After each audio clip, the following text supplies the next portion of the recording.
Welcome to our Maha Periyava களஞ்சியம் channel. இன்னைக்கு நம்ம மகாபெரிவா மகிமையில் மகாபெரிவாளின் பிரசாதத்தினால கிணத்தில் விழுந்து தப்பித்த குழந்தையை பற்றி தெரிந்து கொள்ளலாம். மாம்பழத்தில் இருந்த ஜெயராமையர் மாம்பழம் சங்கரமடத்தை பெரியவாளுக்கே அர்ப்பணம் பண்ணிய உத்தமர். அவர் குடும்பத்தாருடன் ஒரு முறை ஆந்திரா சென்றார். அங்கு ஒரு தோட்டத்தில் பெரியவா உட்கார்ந்து தரிசனம் கொடுத்து கொண்டிருந்தார். ஜெயராமையர் பேரன் பெரியவாளிடம் சென்றான். அவன் கையில் ஒரு கல்கண்டை கொடுத்தார் பெரியவா. வாங்கி கொண்ட குழந்தை குதித்து கொண்டே தோட்டத்துக்குள் நுழைந்தது. அதன் பின் அவனை காணவே இல்லை.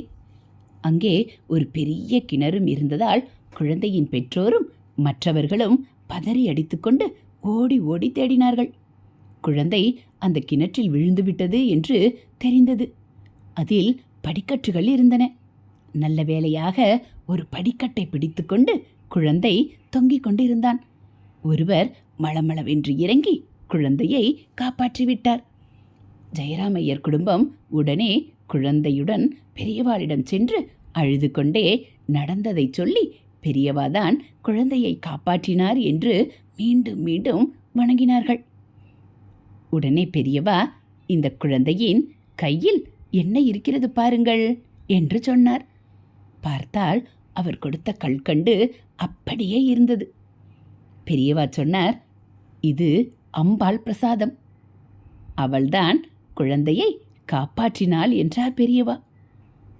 அவர் கொடுக்கும் பிரசாதமே நம்மை காக்க வல்லது என்பதை இந்த நிகழ்ச்சியின் மூலமாக நாம் தெரிந்து கொள்ளலாம். ஹரஹர சங்கர ஜெய ஜெய சங்கர, ஹரஹர சங்கர ஜெய ஜெய சங்கர. மகாபெரிவா சரணம். இதுபோல் மகாபெரிவா மகிமைகளை நீங்கள் தினந்தோறும் கேட்கணும் அப்படின்னா மறக்காமல் நம்ம சேனலை சப்ஸ்கிரைப் பண்ணுங்கள். கூடவே பெல்லைக்கானை கிளிக் பண்ணி ஆளுங்கிற பட்டனையும் அழுத்திடுங்க. நம்ம சேனலில் வரக்கூடிய மகாபெரிவா மகிமைகள் எல்லாம் உங்களுக்கு பிடிச்சிருந்தா ஒரு லைக்கும் கமெண்ட்டும் கொடுத்து உங்களுக்கு தெரிஞ்சவங்களுக்கும் ஷேர் பண்ணுங்கள். தேங்க்யூ.